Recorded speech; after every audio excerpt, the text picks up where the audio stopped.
The rut this season has been a series of hills and valleys. Almost every time I went out, I learned something new because something caught me by surprise. Something taught me that I needed to set up in a different tree, hunt a different wind, maybe go in the morning instead of the afternoon. There's a whole bunch of things that contributed to this season's rut, the successes, and also the learning experiences. Before the season began, there was an issue with the cam on my compound bow, so I needed to get fixed.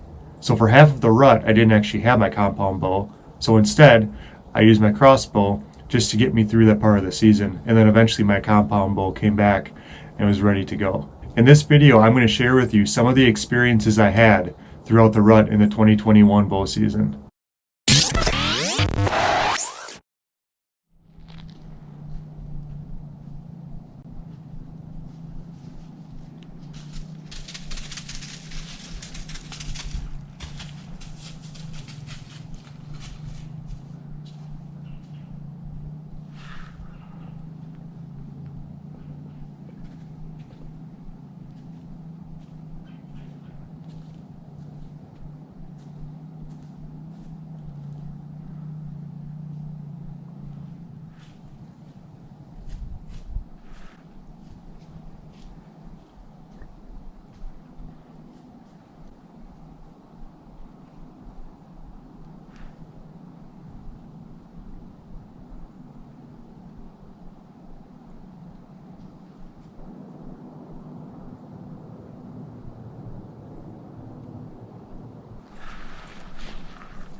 Yep, I missed him.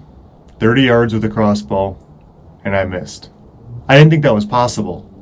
But then when I looked at the footage several times, I slowed down the footage. I sent it to other people so they could see what happened. I watched the deer's reaction. Turns out I hit the branches in between myself and him.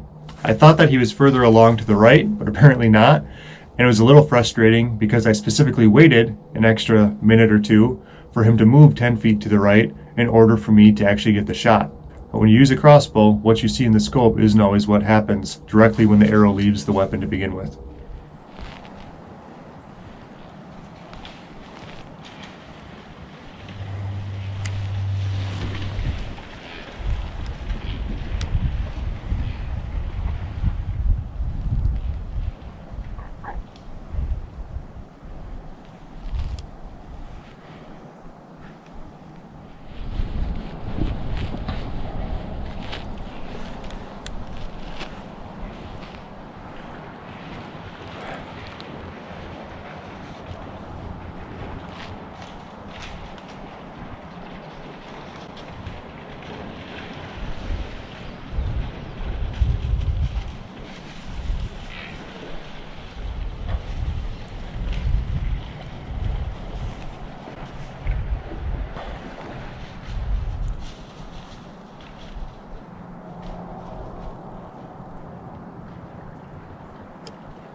With that doe in heat, there was no way I can get any of those 3 bucks across the river. The only thing I could do at the time was to hope that another deer was coming down on my side of the river like a doe being pursued by a buck. It was really cool though to witness 3 bucks chasing a doe around, even though they're all relatively small, 2 forks and a 6 I believe. Not the 6-pointer I missed, but a different 6-pointer. And I thought it was interesting to see the 6-pointer breeding the doe, grunting, fending off the doe, keeping her pinned up at the end of the peninsula, and at the same time protecting the doe from the other 2 bucks by pushing them away and keeping her pinned on the peninsula. It's the perfect plan because anything that comes across the water he's going to hear or see, and all he had to do is keep her in this small area to fend off the other bucks coming from the landmass behind him.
Well, that's gonna do it tonight. But there's a little hemlock tree right there that used to have a scrape on it. You got a thick doe bedding over here. Thick doe bedding, and behind there's a creek that runs. And there used to be a really good scrape right here adjacent to this doe bedding that I was expecting a buck or a doe to come check out this evening. But the scrape isn't there. And I got out here really late today I only had about an hour to sit in my location. And about 10 minutes after I sat up in the tree, a spike buck came up over here and checked out another scrape over there I didn't know about. I knew there had to be a scrape somewhere, because when you see doe bedding, thick cover, and more doe bedding, there's usually always scrapes adjacent to the doe bedding, especially when there's low-hanging branches from hemlock trees. So it is what it is. I wasn't sure if I was going to see something. My brother's hunting about 400 yards north of here. He's overlooking another scrape. And he texted me and said he saw a doe, but I'm not sure if he saw anything else, so we're going to have to go and see. But it's another night. Good night in the woods. Stay tuned and we'll see what tomorrow brings. Thanks for sticking with me.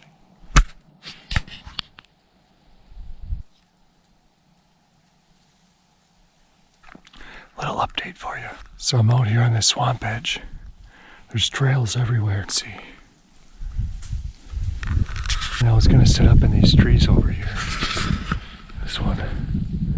But once you get in there and you're shooting back this way, where the deer are gonna run, you can't shoot through this stuff. It's way too much brush. So the only thing I can think of doing is finding a completely new area, which is gonna take a lot of time and effort, or setting up on the ground, which is possible. But I was hoping not to do that today. I brought my stand in here, and I really don't want to have to not use it since I have it to have an advantage over the deer. Stand hunting is always much better idea if you can use your stand. So the problem is there's no trees around here except for these ones, and I can't use them unless I go to a completely different area. Made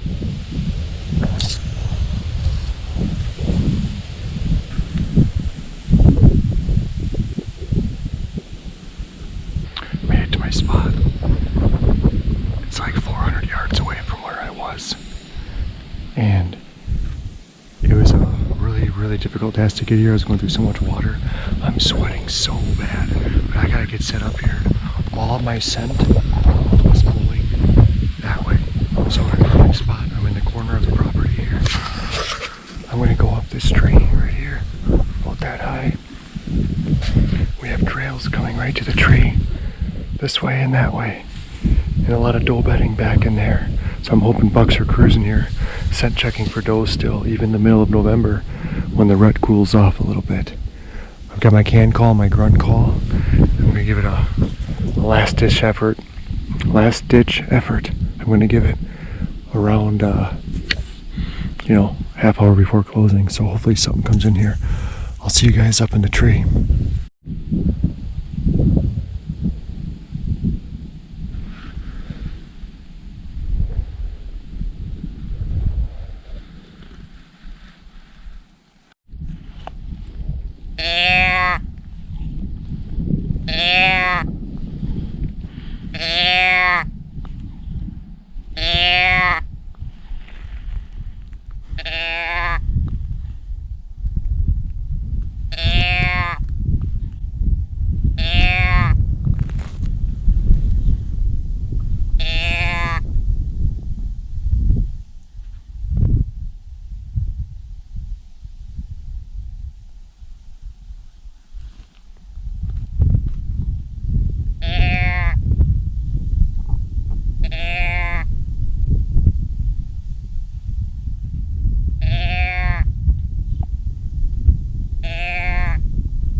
I look out here, see my brother up in that tiny little tree. It's kind of funny, he's way out there. You can't see on the GoPro.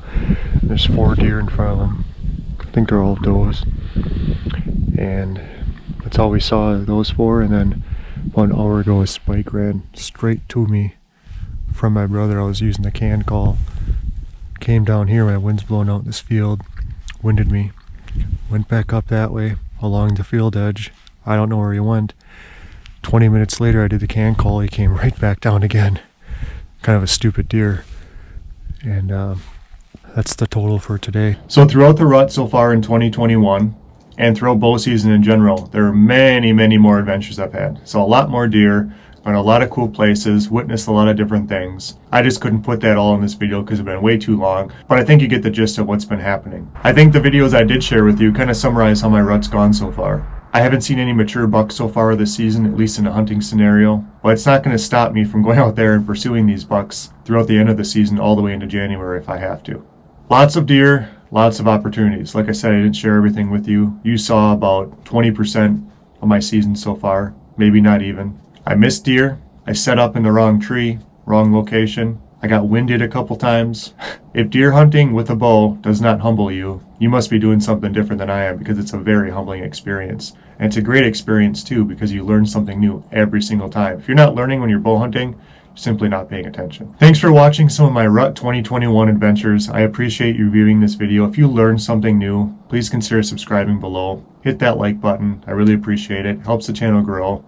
Make sure if you do subscribe, you continue watching my other videos. There are a lot of videos that are relatable to this, what you just saw now, down in the description below. Stay tuned for another adventure coming up. I think you're going to like my next video. We got some action for you. Bye-bye.